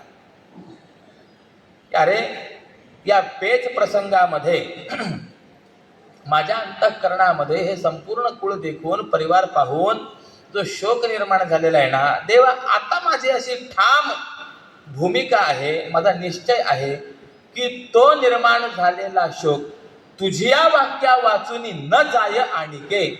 तू काहीतरी बोलल्याशिवाय, तू काहीतरी सांगितल्याशिवाय जाणार नाही. काहीतरी देवा बोला. देवाला अर्जुन बोलण्याकरता प्रवृत्त करतात, ही महत्वाची बाब आहे. गाय पाणा सोडते, परंतु केव्हा सोडते? ज्या वेळेला वासरू ढुसणी मारतं त्यावेळेला. म्हणून या गीतेच्या संबंधामध्ये असं वर्णनच आपल्याला पाहायला मिळतं. सर्वोपनिषदो गावो दुग्धा गोपालनंदनः पार्थो वत्सा सुनिर्भोक्ता दुग्धं गीता मृतं महात. इथे अर्जुनाला वत्स म्हटलेलं आहे आणि साधा वत्स नाही, सुधीही भोक्ता पार्थो वत्सा. हे दोन्ही विशेषणं जी आहेत त्या पार्थाची आहेत. चांगला असा हे वासरू आहे पार्थ म्हणजे. त्याने बरोबर ढुसणी दिली आहे. देवा बोला काहीतरी, अहो बोला. देवाला बोलतं केलंय. आणि आता ज्या वेळेला भगवान बोलण्याकरता प्रवृत्त झाले त्यावेळेला भगवंताने आरंभच केलाय. अशोच्यान अन्वशोचस्त्वं प्रज्ञावादांश्च भाषसे गतासून गतासूंश्च नानुशोचन्ति पंडिताः. अर्जुना तुझी स्थिती अशी आहे, तुला ज्ञानी म्हणावं की अज्ञानी म्हणावं हा माझ्यासमोर असलेला प्रश्न आहे. कारण तुला अज्ञानी म्हणावं तर बोलतोस ज्ञान्यासारखा, आणि ज्ञानी म्हणावं तर वागतोस मात्र अज्ञान्यासारखा. बरं तुला काही समजावून सांगायला जावं तर उलट आम्हालाच बहुसार अशी ती नीती शिकवतोस. त्यामुळे तुझ्याशी काय बोलायचं हा माझ्यासमोर मोठा प्रश्न आहे. अर्जुनाच्या लक्षात आलंय काहीतरी आपलं चुकतंय आणि अर्जुनाने भगवंताची शरणागती पत्करली. अर्जुन भगवंताला बोललाय, कार्पण्य दोषोपहत स्वभाव पृच्छामि त्वां धर्म सम्मूढ चेताः यच्छ्रेयस्या निश्चितं ब्रूहि तन्मे शिष्यस्तेहं शाधिमां त्वां प्रपन्नम्. देवा, ज्याच्या माध्यमातून निश्चितपणे माझं श्रेय होईल, कल्याण होईल, असं जे काही असेल ना ते कृपा करून मला आपण सांगा. हे जे आहे ना, यच्छ्रेयस्या निश्चितं ब्रूहि तन्मे, हे फक्त द्वितीय अध्यायामध्ये नाहीये, 5व्या अध्यायाचा आरंभ आपण बघा. तिथे सुद्धा अर्जुनाने हीच भूमिका भगवंतासमोर व्यक्त केलेली आहे. अर्जुना, परमात्मा, अरे एकदा आपण कर्म संन्यास सांगता, एकदा आपण कर्मयोग सांगतात, तर मग या दोन्ही पैकी निश्चितपणे माझं कल्याण करणारा कोणता मार्ग आहे? कर्मयोग हा माझं कल्याण करणारा आहे की कर्म संन्यास माझं कल्याण करणारा आहे? निश्चित करून सांगा. जे 3 अध्याय ऐकल्यानंतर, दुसरा, तिसरा, चौथा 3 अध्याय ऐकल्यानंतर अर्जुनाला असं वाटायला लागलं होतं की भगवान दोन्ही बाजूने बोलतायत. म्हणजे याचा अर्थ आहे भगवंताच्याच अंतःकरणामध्ये विचारांचा काहीतरी गोंधळ झालेला आहे. देवालाच निश्चितपणे काहीतरी सांगता येत नाहीये असं अर्जुनाला वाटलं होतं. गंमत असते, आपल्याला समजलं नाहीये हे मनुष्याचं अंतःकरण लवकर स्वीकारायला तयारच होत नाही. मनुष्य असं म्हणत असतं, नाही मला बरोबर कळतंय, परंतु यांनाच मात्र निश्चितपणे काहीतरी सांगता येत नाहीये. अर्जुनाची हीच भूमिका भगवंताच्या विषयी झालेली होती. काय नेमकं मी केलं पाहिजे, काय केल्याने माझं कल्याण होईल, कृपा करून आपण सांगा. आणि अशी अर्जुनाची शरणागती पाहिल्यानंतर मग भगवंताने द्वितीय अध्यायामध्ये या अर्जुनाला 2 गोष्टी सांगितलेल्या आहेत. सांख्य योग सांगितलेला आहे, म्हणजे तत्वज्ञानाचंही महात्म्य सांगितलंय आणि कर्माचंही महात्म्य सांगितलेलं आहे. दोन्ही गोष्टी सांगितलेल्या आहेत. पूर्ण द्वितीय अध्याय ही भूमिका आपल्याला पाहायला मिळेल. आणि ज्या वेळेला द्वितीय अध्यायामध्ये भगवंताने सांगितलेलं अर्जुनाने ऐकलं, अर्जुन आणखी बुचकळ्यामध्ये पडला. किंबहुना मी तर असं म्हणेन, खरोखर अर्जुनाला प्रश्न निर्माण झाला, अर्जुनाला कळालं नाही की भगवंताची तुमच्या आमच्यावरती असलेली कृपा आहे. वास्तविक जर आपण पाहिलं, द्वितीय अध्यायामध्ये भगवंताने जे व्यक्त केलेलं आहे तेच संपूर्ण गीतेमध्ये विस्ताराने सांगितलंय. अविनाशी तु तद्विद्धि येन सर्वमिदं तताम विनाशमव्ययस्यास्य न कश्चित कर्तुमर्हति. हा एक श्लोक आपण बघा. नासतो विद्यते भावो नाभावो विद्यते सतः उभयोरपि दृष्टान्तस्तनयोस्तत्वदर्शिभिः. हा दुसरा श्लोक बघा. या 2 श्लोकांमध्ये सांगितलेलं भगवंताने जे तत्वज्ञान आहे, जगाच्या पाठीवरती आपण कुठेही जा, कोणत्याही महात्म्याने या 2 श्लोकांमध्ये अभिव्यक्त केलेल्या तत्वज्ञाना व्यतिरिक्त अन्य कोणतंही तत्वज्ञान व्यक्त केलेलं नाही आहे. जे सत आहे, जे खरं आहे, त्याचा कधीही अभाव होत नाही आणि ज्याचा अभाव होतो ते कधीही खरं नसतं. नासतो विद्यते भावो नाभावो विद्यते सतः. तत्वज्ञान आहे. आणि त्याच्या पलीकडे जाऊन या सर्व खरं खोटं मिश्रित होऊन एकत्रित झालेल्या या जगामध्ये जर खरं काही असेल तर केवळ ते परमात्मा तत्व आहे. ते परमात्मा तत्व आत्मतत्व अविनाशी आहे. अविनाशी तु तद्विद्धि येन सर्वमिदं ततं. ज्याने हे सर्व व्यापलेलं आहे त्या आत्मतत्वाचा कोणीही विनाश करू शकत नाही. एवढं जर आपल्याला कळालं तर मला विचारायचं आहे, आयुष्यामध्ये आणखी जाणण्यासारखं वेगळं काय आहे? काहीच नाही आहे. आणि अर्जुनाने जर म्हणालं असतं ना, देवा बरं झालं एवढं सांगितलं, कळालं, जर अर्जुन म्हणाला असता कळालं, तर 3ऱ्या अध्यायापासून 18व्या अध्यायापर्यंत आपल्याला ऐकायला मिळालं नसतं. पण नशीब आहे, देवाचीच कृपा आहे, अर्जुनाच्या अंतःकरणातला मोह नष्ट झाला नाही. आणि म्हणून हे दोन मार्ग ऐकून तिसऱ्या अध्यायामध्ये अर्जुन भगवंताशी बोलण्याकरता प्रवृत्त झाला. भगवद्गीतेतला तिसरा अध्याय हा कर्मयोग सांगितलेला आहे. ही पूर्व पीठिका आपल्याला सांगतोय. या कर्मयोगाचा आरंभ करत असताना कुठल्याही प्रकारचं मंगलाचरण वगैरे नाही. ज्ञानेश्वरीचे बाकीचे अध्याय जर आपण पाहिले तर त्या अध्यायांमध्ये मंगलाचरण आहे. काही ठिकाणी संक्षिप्त आहे, काही ठिकाणी विस्तृत आहे आणि विशेष आहे. परंतु या अध्यायामध्ये मात्र कुठलंही मंगलाचरण नाही आहे. मागच्या अध्यायामध्ये जे ऐकलंय ते ऐकून जो अर्जुनाच्या अंतःकरणामध्ये पेच निर्माण झालेली जी घालमेल आहे, घाईने लगेच अर्जुनाने प्रश्न विचारलाय, ज्यायसी चित कर्म नसते मता बुद्धिर जनार्दन तत्किं कर्मणी घोरे माम नियोजयसी केशव. देवा, अरे आत्ताच तर तू बोलून आलास ना, तर मग या तुझ्या बोलण्यामध्ये जर कर्मापेक्षा ज्ञान हे श्रेष्ठ आहे असं तुझं मत आहे. कर्मणः बुद्धिही ज्यायसी इति जनार्दन ते मता. कर्मापेक्षा बुद्धी या शब्दाचा अर्थ आहे ब्रह्मज्ञान करायचं आहे, आत्मज्ञान करायचं आहे, हे जर श्रेष्ठ आहे असं जर तुझं मत आहे, तर देवा माम घोरे कर्मणी किं नियोजयसी, मला घोर कर्मामध्ये आपण का प्रवृत्त करत आहात. अर्जुनाला हे अपेक्षित होतं. भगवंतांनी म्हणावं, अर्जुना तू म्हणतो ते बरोबर आहे, म्हणून युद्ध करू नको, तू परमार्थी हो. एवढं झालं की आपल्या मनासारखं झालं. असं बऱ्याच वेळेला माणसाची भूमिका अशी असते, आपल्या मनासारखं उत्तर आलं की त्याला असं वाटतं बरोबर झालं. पण आपल्या विरुद्ध मत गेलं, निर्णय आला की माणसाला वाटतं नाही काहीतरी चुकतंय. अर्जुन म्हणतोय की बाबा तू मला या कर्मामध्ये प्रवृत्त करतोय, युद्धस्व भारत म्हणतोय. मग हे युद्ध करणं हे काही सामान्य कर्म आहे काय?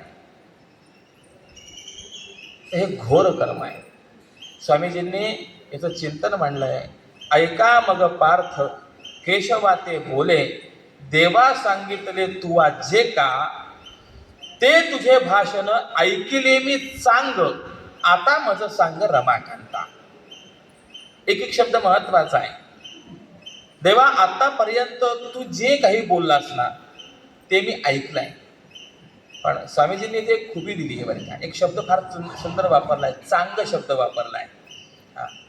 काही जण असे असतात ऐकतात, पण काय ऐकलंय त्याचं चिंतन अंतःकरणामध्ये झालेलं नसतं, मनन झालेलं नसतं, फक्त ऐकलेलं असतं. मग बऱ्याच वेळेला असं होतं, काय सांगितलं हो, नाही सांगितलं, चांगलं सांगितलं, काय सांगितलं असं जर प्रश्न विचारला तर सांगता येत नाही. का सांगता येत नाही? ऐकलंय, गोष्ट मान्य आहे, परंतु त्याचं चिंतन झालेलं नाहीये, मनन झालेलं नाहीये, त्यामुळे ते व्यक्त करता येत नाही. जर जे चिंतन केलंय ना, ऐकलंय, त्याचं चिंतन झालं तर ते व्यक्त करता येत असतं.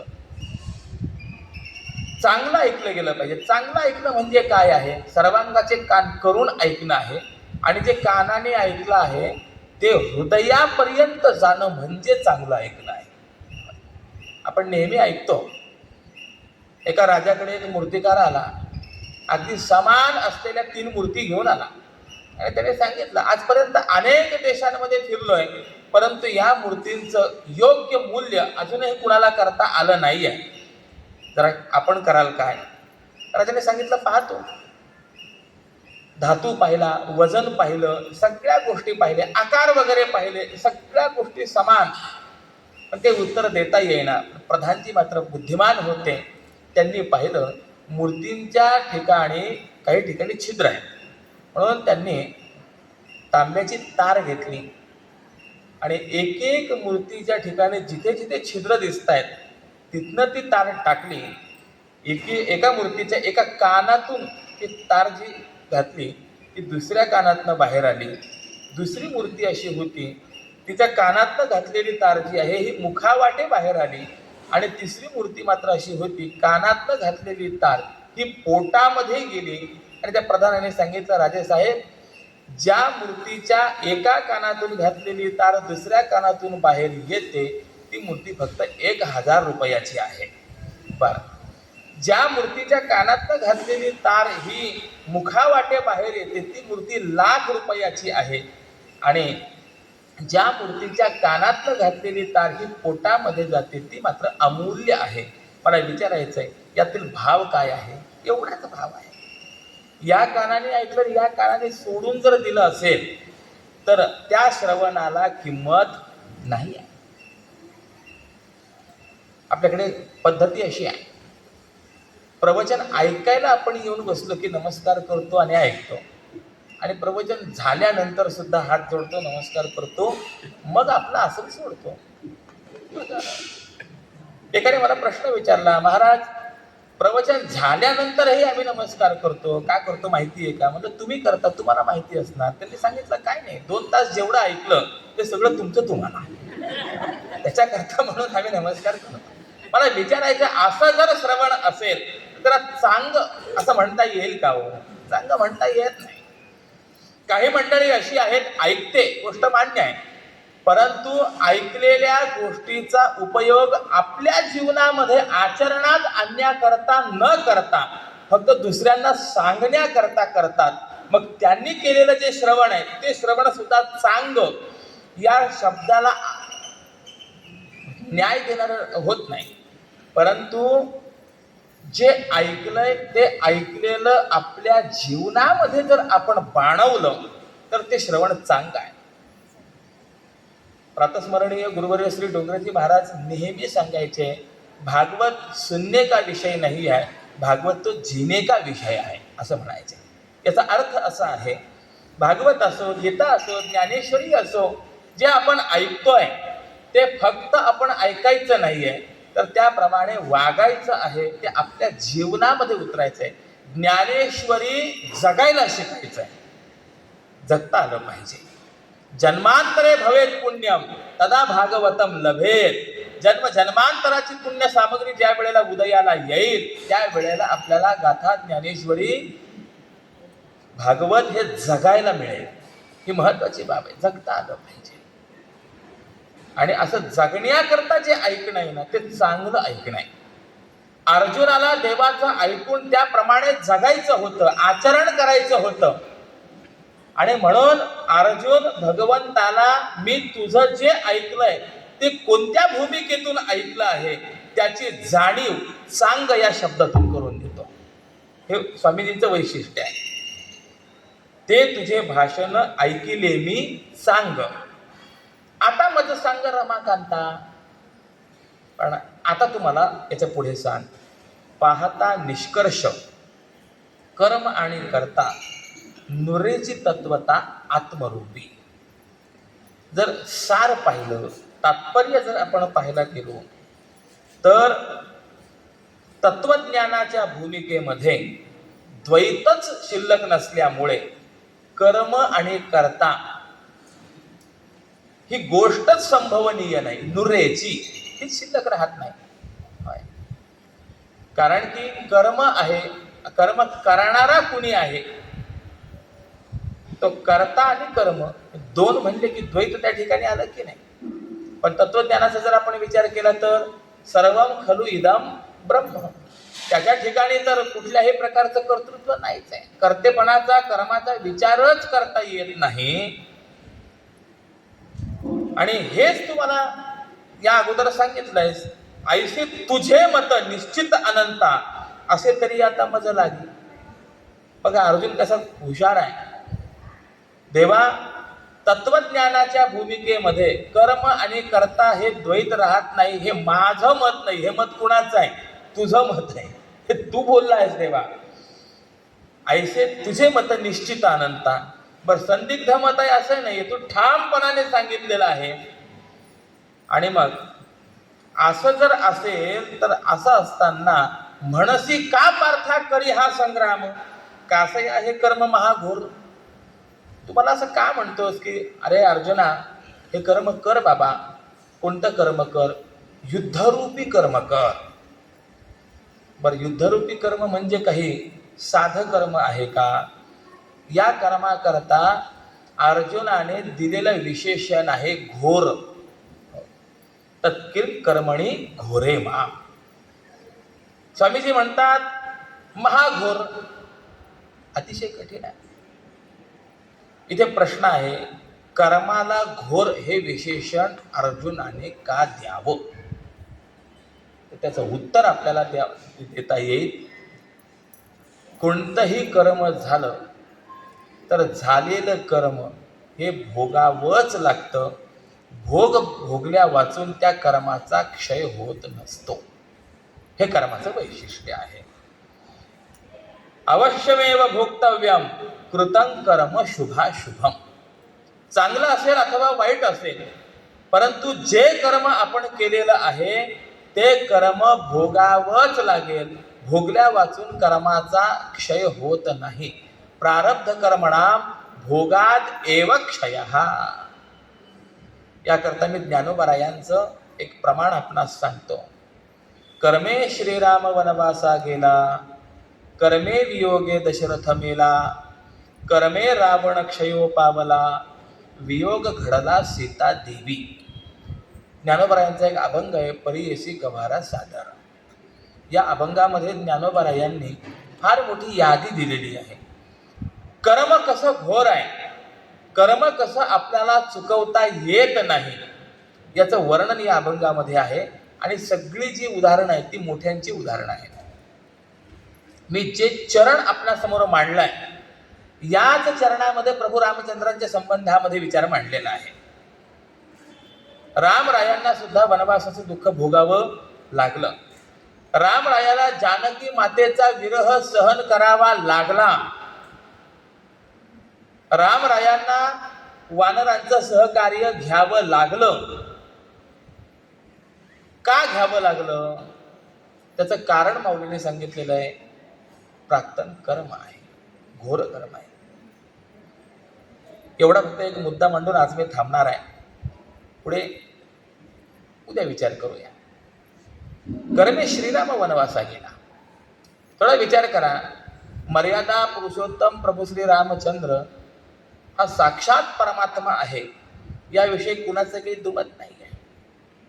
पण असं असताना देवाला सुद्धा दुःख भोगावं लागलं. म्हणलं हो, भोगावं लागलं. का? ती अवश्यम भाविता होती. पंचदशीमध्ये वर्णन आहे, अवश्यम भावी भावाना प्रतिकारो भवेद यदी तदा दुःखैर न लिपेर नल राम युधिष्ठिराहा. जर प्रारब्ध बदलता आलं असतं तर नलराजा प्रभू रामचंद्र, धर्मराज युधिष्ठिर हे कधी दुःखी झाले नसते. परंतु प्रारब्ध बदलता येत नाही. घोरे कर्म. रामरायाला वनवास झाला प्रारब्ध कर्मामुळे झाला. असं कोणतं देवाचं प्रारब्ध कर्म आहे की ज्या प्रारब्ध कर्मामुळे देवाला सुद्धा दुःख भोगावं लागलं? अहो म्हणलं, मागच्या जन्मामध्ये भगवंताला नारदांचा शाप झाला होता आणि त्याच्यामुळे त्यांना हे भोगावं लागलं. हे ऐकलं आणि जो श्रोता आहे तो आश्चर्यचकित झाला. नारदांचे देवाचे संबंध कोणते? देवभक्ताचे संबंध आहेत ना. नारद भक्त आहेत आणि भक्ताने आपल्या देवाला शाप द्यावा, म्हणलं होय. त्याकरता गोस्वामी तुलसीदासजींनी आपल्या रामचरितमानसामध्ये एक चिंतन मांडलेले. गोड चिंतन आहे. देवर्षी नारद हिमालय पर्वतावरती गेले असताना त्यांनी सुंदर स्थान पाहिलं आणि त्या ठिकाणी त्यांना तपश्चर्या करण्याची इच्छा निर्माण झाली.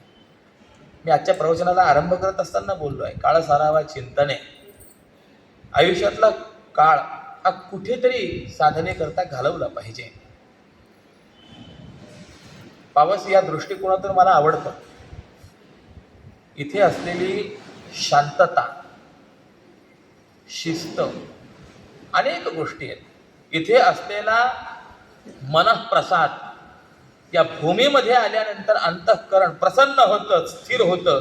किंबहुना हा फक्त माझ्या एकट्याचा अनुभव नसेल, आपला सर्वांचा हा अनुभव असेल.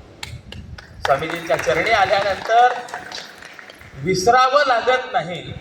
मी घरधंदा विसरले, हा जो गोपिकांचा अनुभव आहे तो अनुभव इथे प्रत्येकाला येतो. हे स्वामीजींच्या सान्निध्याचं वैभव आहे.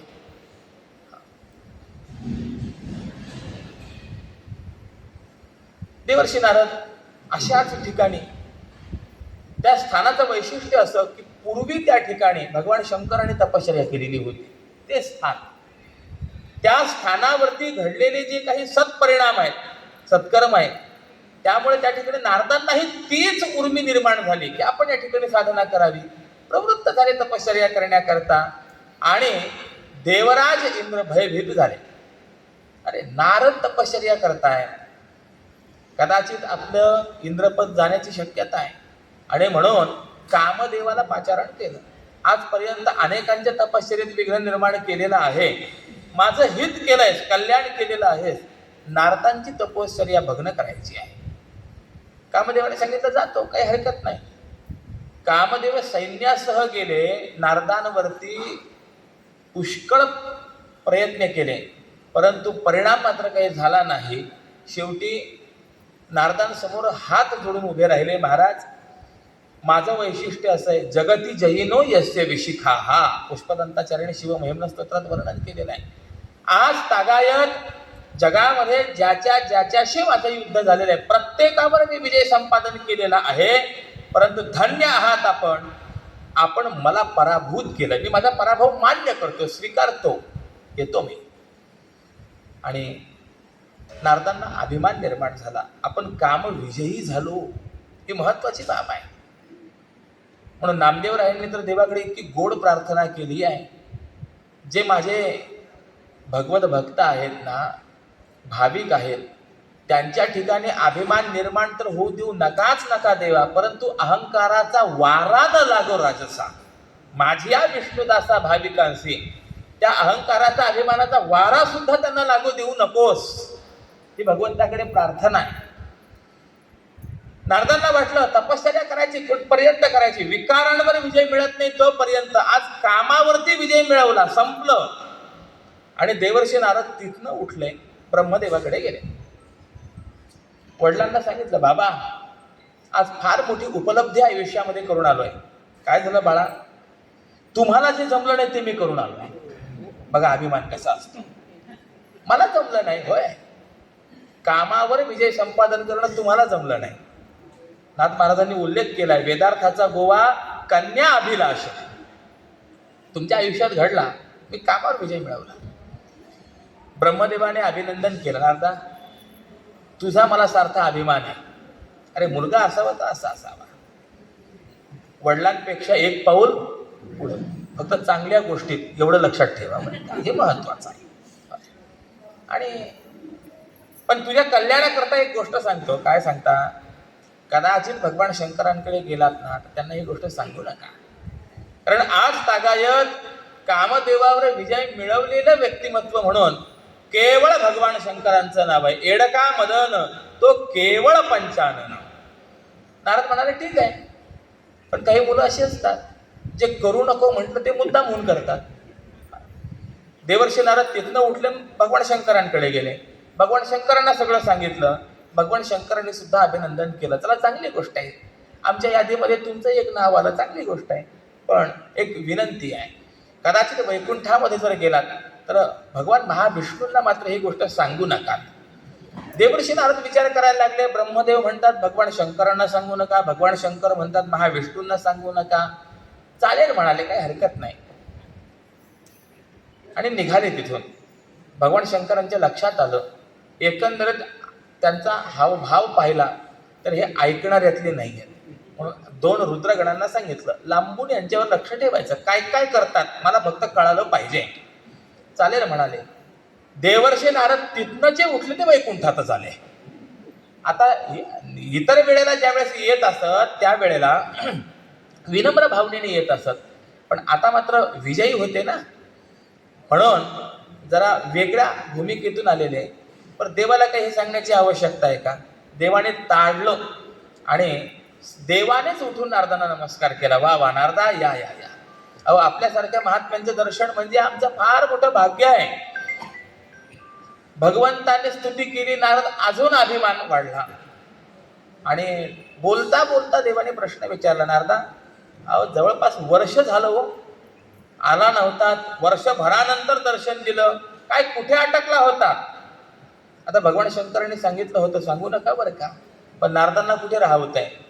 देवा तपश्चर्या करत होतो, कामदेव आला, त्याच्यावर विजय संपादन केला, सगळं सांगितलं.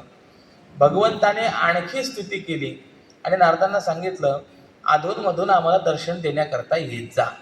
येतो म्हणाले. आता दर्शन घेण्याकरता देवाकडे जावं का दर्शन देण्याकरता जावं? घेण्याकरता गेलं पाहिजे. नारद तिथनं निघून गेले.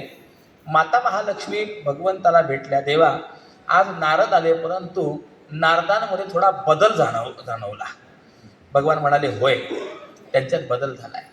नाही, नारदात बदल झाला यात नवल नाही, तुमच्यात बदल झाला आहे. माझ्यात बदल झाला.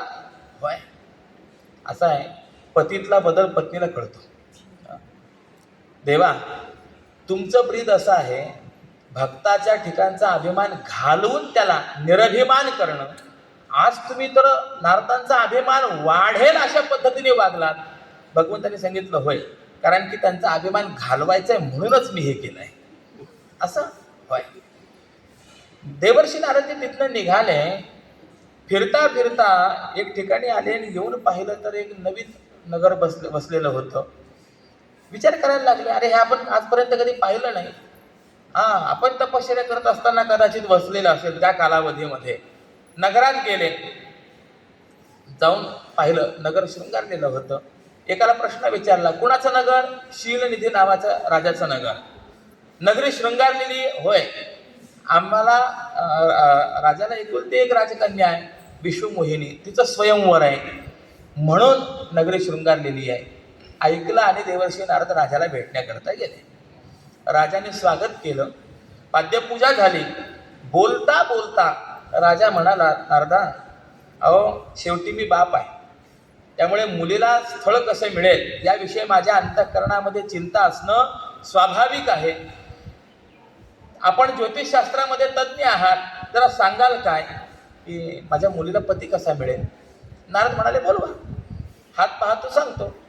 आता विश्वमोहिनीला ज्या वेळेला बोलावलं, तिला पाहिलं, नावच विश्वमोहिनी होतं. नारद कसे अपवाद राहतील? तिला पाहिलं, नारद मोहित झाले. हस्त सामुद्रिक पाहिलं, त्याचा फलित होतं, जो हिचा पती असेल तो अजर असेल, अमर असेल, त्रैलोक्याधिपती असेल, सगळे ब्रह्मांडातली सुख त्याच्या चरणी लोळण घेतील, तो युद्धामध्ये अपराजित असेल. आणि ही सर्व लक्षणं पाहिल्यानंतर नारदांना असं वाटलं, ही जर आपल्याला प्राप्त झाली तर. कोणत्या नारदांना? ज्यांनी कामदेवावर विजय मिळवला होता त्या नारदांना. आणि नारदांनी खोटं सांगितलं महाराज. एका महान भगवत भक्ताला तुझी कन्या प्राप्त होईल. त्यावेळेला राजा म्हणला, चांगली गोष्ट आहे, एक भक्त मला जर जावई म्हणून मिळणार असेल, कल्याण झालं आमचं. नारदा, एक विनंती आहे. काय? आपण आलेलाच आहात, स्वयंवर जवळच आहे, वधूवरांना आशीर्वाद देऊनच जा. नारद मनात म्हणाले, वधूवरांना आशीर्वाद देणे, वर म्हणून तुमचाच आशीर्वाद घेण्याची माझी इच्छा आहे. पण आता काय करायचं? काय? या विश्वमोहिनीने आपल्या गळ्यामध्ये वरमाला घालावी याकरता मी काय केलं पाहिजे? नारदांच्या अंतःकरणामध्ये हा विचार होता. त्यांनी विचार केला, ही सुंदर आहे, ही वरण जर करेल तर आत्मसदृश सुंदर वराचं वरण करेल. मग आपल्याला सौंदर्य जर मिळालं तर विश्वमोहिनी आपल्याला प्राप्त होईल. आणि जगातला सुंदर कोण आहे? जगातला सुंदर परमात्मा आहे. सुंदर ते ध्यान उभे विटेवरी, करकटेवरी ठेवून या. आणि असं असल्यामुळे नारदांनी सांगितलं, स्वयंवराला मी उपस्थित राहणार आहे, पण एक महत्त्वाचं काम आहे, अतिमहत्त्वाचं काम आहे, तातडीचं आहे, तेवढं करून येतो. राजा म्हणाले, नक्की येणार, काळजी करू नका. आणि देवर्षी नारद पुन्हा वैकुंठामध्ये देवाकडे आले. भगवान म्हणाले, नारदा, इतक्या लवकर दर्शन द्यायला याल असं वाटलं नव्हतं. नारदाने सांगितलं, नाही देवा, एक काम घेऊन तुमच्याकडे आलोय. देव हसलेच. ते म्हणाले, नारदा, या अगोदर आलात, सांगून गेलात कामावर विजय मिळवलाय, आणि आता आलात सांगत आहात काम घेऊन आलोय, काय तुमचं काही खरं दिसत नाही. नारदाने सांगितलं, नाही देवा, आहे काम महत्वाचं आहे. बरं, तुझ्याकडे काही मागायला आलोय. देवाला तर इतका आनंद झाला. अहो, आपल्यासारखे भक्त आम्ही माग म्हटलं तरी मागत नाहीत, आज स्वतःहून मागायला आलात, काय हवंय सांगा. नारदाने सांगितलं, देवा, मागणार आहे, परंतु जे मागेन ते देशील याची पहिले शपथ घे. भगवान म्हणाले, काय शपथेची गरज आहे? नाही देवा, तू शपथ घेतल्याशिवाय मी तुला मागणार नाही. शेवटी देवाला शपथ घ्यायला लावली. हे शपथ प्रकरण काही साधी गोष्ट नाही, लक्षात ठेवा. आज परिस्थिती अशी असते, एखादी गोष्ट दाबायची असली की मनुष्य म्हणतो गळ्या शपथ, आई शपथ, अगदी सहज बोलून जातो. परंतु एक शपथ पुनर्जन्माला कारणीभूत आहे, लक्षात ठेवा. अत्यंत महत्वाची बाब आहे. देवाने शपथपूर्वक प्रतिज्ञापूर्वक सांगितलं जे मागाल ते देतो. आणि आता देवर्षी नारदाने सांगितलं मला हरिरूप पाहिजे. कशा करता रे बाबा? विवाह करायचा आहे. पण बोलता बोलता नारद म्हणले देवा असं काही कर जेणेकरून माझं कल्याण झालं पाहिजे. भगवान म्हणाले होय, तुमचं अकल्याण कधी होऊ देणार नाही. परमात्मा आपल्या भक्ताचं कधीही अकल्याण होऊ देत नाही. आणि म्हणून भगवंताने हरिरूप दिलं. पण हरी या शब्दाचे 14 अर्थ आहेत, त्यामध्ये एक अर्थ वानर आहे. भगवंताने अशी योजना केली, विश्वमोहिनीला आणि रुद्रगणांना देवर्षी नारद मरकट स्वरूपाचे दिसावे आणि इतरांना नारद स्वरूपाचेच दिसावे. दिलं हो दिलं. नारदांना असं वाटलं आता एवढं सुंदर रूप प्राप्त झालं, विश्वमोहिनीने माझ्या व्यतिरिक्त कुणाला बरं मला घालेल. म्हणून पुन्हा स्वयंवराच्या ठिकाणी आले. पहिल्याच रांगेत पहिल्याच खुर्चीत बसले. विश्वमोहिनी ज्या वेळेला हातामध्ये वरमाला घेऊन आली, तिने पहिल्याच रांगेमध्ये हे सुंदर ते ध्यान पाहिलं. तिने ते रांगच सोडून दिली. त्यामुळे नारदांच्या रांगेत बसलेले जे होते ना, त्यांना पश्चाताप झाला. ते म्हणले अरे आपली रांग चुकली. काय झालं? नारद म्हणजे संत महात्मा आहे. ही विश्वमोहिनी ही माया आहे. ती माया संतांकडे पाहत नाही, म्हणून तिने नारदांना सोडलं.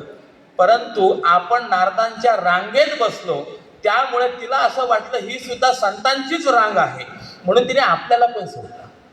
म्हणजे याचा एक सामान्य अर्थ मी असं सांगेन, नाही आपल्याला संत होता आला हरकत नाही, किमान संतांच्या रांगेत जाऊन बसा तरी माया आपल्याकडे पाहणार नाही. ही महत्वाची बाब आहे. आणि त्या विश्वमोहिनीने भगवंताने एक राजकुमाराचं स्वरूप धारण केलेलं होतं, त्याच्या गळ्यामध्ये वरमाला घातली. नारद मात्र इकडे वाट पाहत होते. एक नियम आहे, जोपर्यंत आशा असते तोपर्यंत प्रतीक्षा असते.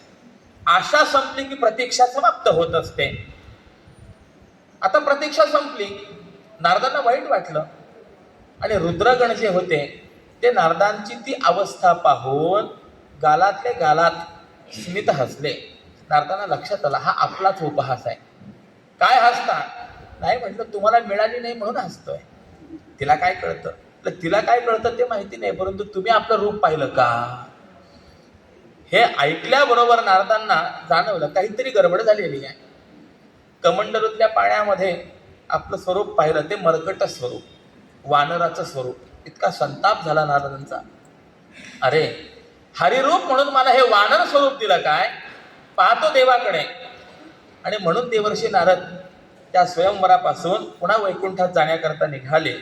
एवढ्यामध्ये ज्यांचा आता नुकताच विवाह झालेला होता तो राजकुमार आणि ती विश्वमोहिनी यांची भेट झाली मार्गात. त्या राजकुमाराने नारदांना आवाज देऊन थांबवलं. नारदा थांबा थोडंसं, नुकताच आमचा विवाह झालेला आहे, आम्हाला आशीर्वाद द्या. आपल्यासारख्या महात्म्यांच्या आशीर्वादाची आवश्यकता आहे. जिच्याशी विवाह करण्याची इच्छा होती तिला आता आशीर्वाद देण्याची पाळी आली नारदांवरती. पण एवढ्यावर थांबले नाही. त्या राजकुमाराने पुढे वर्णन केलं, अगं विश्वमोहिनी तुला माहिती नाही नारद किती मोठे महात्मा आहे, सामान्य नाही आहेत, कामदेवावर विजय मिळवलेले महात्मा आहे. आणि हे ज्यावेळेला नारदांनी ऐकलं, विचार करायला लागले ही गोष्ट फक्त आम्हाला काहीच जणांना माहिती होती, हे याच्यापर्यंत कसं पोहोचलं. आणि आता ज्या वेळेला बारकाव्याने त्या राजपुत्राकडे पाहिलं, लक्षात आलं हा राजपुत्र दुसरा तिसरा कोणी नाही आहे, हाच तो वैकुंठाधिपती परमात्मा आहे. आता तर इतका संताप झाला, देवाला बोलले नारद, अरे एका स्त्री करता मला रडवलंस, मला मरकट स्वरूप दिलंस, स्वतः तिच्याशी विवाह केलास, जा मी तुला शाप देतो, तुलाही वनवासाचं दुःख भोगावं लागेल, तुला स्त्री विरहाचं दुःख भोगावं लागेल. आणि मला वानराचं स्वरूप दिलं, वानरांचं सहकार्य घेतल्या वाचून तुला तुझी स्त्री परत प्राप्त होणार नाही. हे भगवंताचं प्राक्तन पूर्वजन्मातलं केलेलं कर्म, ते कर्म भगवंताला रामावतार धारण करून भोगावं लागलं. असं कर्म असल्यामुळे त्या अर्जुनाने कर्माला विशेषण दिलेलं आहे घोर. किती घोर आहे. कर्मे श्रीराम वनवासा गेला. थोडा विचार करा. अर्जुन फक्त याच जन्माचा विचार करत नाहीये, अर्जुन हा पुढच्या जन्मांचा विचार करतोय. या जन्मामध्ये युद्धासारखं घोर कर्म जर मी केलं तर या कर्माचे परिणाम मला पुढे काय भोगावे लागतील ही दूरदृष्टी अर्जुनाच्या ठिकाणी आहे. आणि म्हणून अर्जुन हा प्रश्न विचारतो आहे. याच चरणातला अजून काही विचार आहे. कर्मे वियोगे दशरथ मेला, कर्मे रावण क्षयो पावला, वियोग घडला सीता देवी. याचं थोडंसं काही चिंतन करून मग पुढे अर्जुनाच्या भूमिकेकडे आपल्याला पुन्हा यायचंय. ऐशा कर्मी मज योजिता संकोच, वाटेना काहीच कैसा तुझ. हा जो काही अर्जुनाचा भाव आहे याचं चिंतन आपण उद्याच्या सत्रामध्ये करणार आहोत. आजचं हे प्रथम वाङ्मयीन पुष्प परमपूज्य सद्गुरू स्वामीजींच्या चरणारविंदी समर्पित करतो. माझ्या वाक्प्रपंचाला या ठिकाणी विराम देतो. कर्मयोगामध्ये कर्म हे घोर कसं आहे याचं चिंतन आपण आज केलं आहे. या कर्माचे परिणाम पुढे कसे कसे असतात या संबंधातला विचार आपण उद्या प्रश्न ऐकणार आहोत. आपल्या वेळेची कशी असणार आहे? 4:30 ते 6 होय. ठीक 4:30 वाजेला आरंभ होईल. 6 वाजेपर्यंत आपलं चिंतन होईल. पुंडलिक वरदा हरी विठ्ठल श्री ज्ञानदेव तुकाराम पंढरीनाथ भगवान की जय. माऊली ज्ञानेश्वर महाराज की जय. जगद्गुरु श्री तुकाराम महाराज की जय. श्रीमद सच्चिदानंद सद्गुरु श्री स्वामी स्वरूपानंद महाराज की जय. विठ्ठल विठ्ठल विठ्ठल विठ्ठल विठ्ठल विठ्ठल. पुंडलिक वरदा हरी विठ्ठल श्री ज्ञानदेव तुकाराम पंढरीनाथ भगवान की जय. सब संतन की जय.